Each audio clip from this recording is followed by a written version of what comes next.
सगळ्या बायका अगदी प्रचंड खुश होणार आहेत. तर ऐका, वाद तसा नेहमीचाच पण विधान आहे थेट. वाद तसा नेहमीचाच पण विधान आहे थेट. नवरा असला बेस्ट तरी बायकोच असते ग्रेट.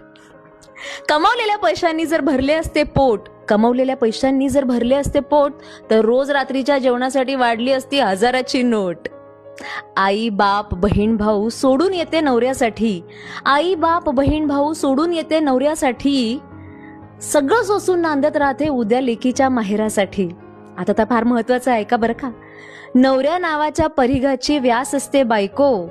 नवऱ्या नावाच्या परिघाची व्यास असते बायको. संसाराचा ध्यास आणि श्वास असते बायको. रखरखत्या वाळवंटातील बायको सुंदर बेट. नवरा असला बेस्ट तरी बायकोच असते ग्रेट. वाद तसा नेहमीचाच पण विधान आहे थेट. नवरा असला बेस्ट तरी बायकोच असते ग्रेट. पटले की नाही? तर पाठवा पुढे.